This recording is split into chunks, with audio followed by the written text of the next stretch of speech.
வீடியோவில் அதை பற்றி பார்க்க போகிறோம் அப்படின்னு பார்த்தீங்கன்னா டிஆர்பி மற்றும் பள்ளி கல்வித்துறையில் வந்திருக்க சில முக்கியமான தகவல்களை பற்றி இந்த ஒரு வீடியோவில் நம்ம பார்க்கலாம்.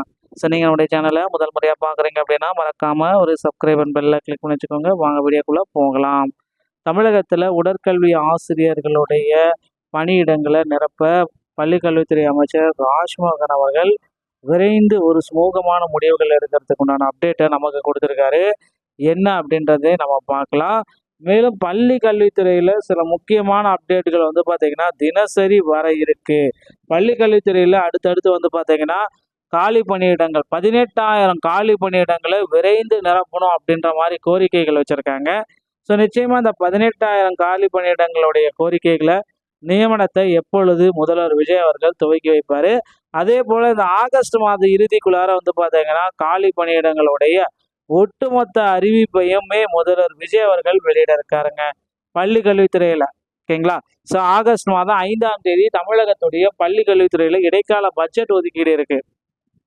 ஸோ இந்த பட்ஜெட் இட ஒதுக்கீடுல எவ்வளோ பேருக்கு வந்து பார்த்தீங்கன்னா வேக்கண்ட் இருக்கு, எவ்வளோ பேருக்கு வந்து பார்த்தீங்கன்னா புதுசாக நியமனங்கள் எடுக்கிறோம், புதுசாக காலி பணியிடங்கள் எவ்வளோ பேர் எடுக்கிறோம், இந்த மாதிரியான ஒரு சில அப்டேட்கள் அனைத்துமே முதல்வர் விஜய் அவர்கள் கண்டிப்பாக வெளியிட இருக்கார்.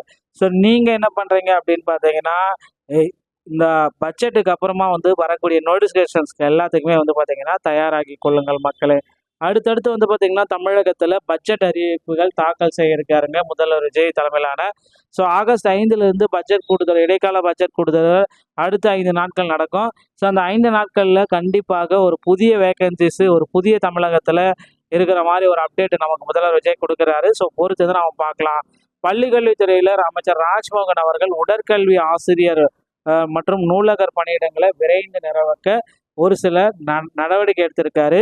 ஈரோடு சிக்கையா அரசு கல்லூரி நடைபெறும் ஈரோடு புத்தக திருவிழாவை வெள்ளிக்கிழமை மாலை தொடங்கி வைத்த பின்னர் ராஜ்மோகன் செய்தியாளர் சந்திப்பில் கூறியதாவது, பள்ளிகளில் ஆய்வு செய்த சில பள்ளிகளில் மைதானம், கழிப்பிடம், காற்றோட்டம், விசாலமான வகுப்பறை கூட இல்லாமல் கடந்த ஆட்சி காலத்தில் எப்படி அனுமதி கொடுத்தார்கள் என்ற கேள்வியை அவங்க கிட்ட கேட்டாரு. ஸோ கடந்த ஆட்சி காலத்தில் இவ்வளோ பேர் வந்து பார்த்தீங்கன்னா ஊழல் பள்ளி கல்வித்துறையில் நடந்திருக்கு அப்படின்றது எல்லாத்தையுமே அவர் ஓப்பனாக சொல்லிட்டாருங்க. ஸோ பள்ளி கல்வித்துறையுடைய அமைச்சர் வந்து பார்த்தீங்கன்னா கடந்த ஆட்சியில் இந்த மாதிரி நான் செயல்பட மாட்டேன் அப்படின்றதையும் இப்போ சொல்லியிருக்காரு. மேலும் வந்து பார்த்தீங்க அப்படின்னா நான் அறிந்தவரை 50% பள்ளிகளில் உடற்கல்வி ஆசிரியர்கள் இல்லை, 250 குழந்தைகளுக்கு ஒரு உடற்கல்வி ஆசிரியர் தேவை என்ற நிலையில் 1000 குழந்தைகள் உள்ள ஒரு பள்ளியில் ஒரு உடற்கல்வி ஆசிரியர் கூட இல்லை அப்படின்ட்டு வேதனை அடைகிறது அப்படின்றத அவர் குறிப்பிட்டே சொல்லிட்டாருங்க.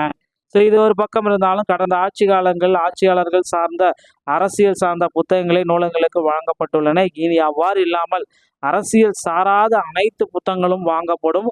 பள்ளிகளில் எம்எல்ஏ, அமைச்சர்கள், மக்கள் பிரதிநிதிகள் தவிர மற்றவர்கள் ஆய்வு செய்து ரீல்ஸ் எழுதல தடை போடக்கூடாது என கடுமையாக கூறினாருங்க அமைச்சர் ராஜ்மோகன். வாரத்தில் ஒரு நாளாவது பள்ளி குழந்தைகளுக்கு சிக்கன் பிரியாணி வழங்கப்படும் அப்படின்றதையும் அவர் குறிப்பிட்டாரு.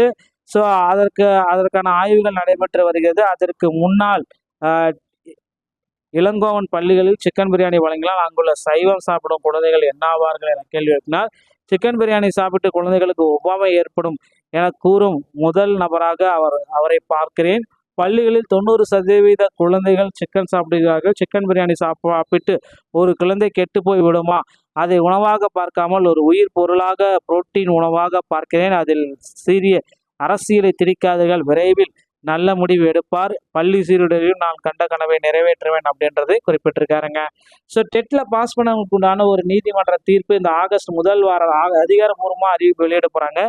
ஆகஸ்ட் 24க்குள்ளார 2024 நடந்த அந்த 2013-17 டெட்டில் பாஸ் பண்ணவங்களுக்கு உண்டான நீதிமன்ற தீர்ப்பு. ஸோ கிட்டத்தட்ட ஒரு 60% மார்க் எடுத்தாலே போதும், 60 மார்க் எடுத்தாலே போதும் அப்படின்ற மாதிரி பாஸ் அறிவிப்பை ஸோ விரைவில் வழங்க இருக்காங்க. பொறுத்தது நம்ம பார்க்கலாங்க. டிஆர்பி மற்றும் பள்ளி கல்வித்துறை சம்பந்தமான செய்திகள் அனைத்தையும் உடனுக்குடன் பெற நீங்கள் நம்முடைய சேனலோடு இணைந்திருங்கள். நன்றி, வணக்கம்.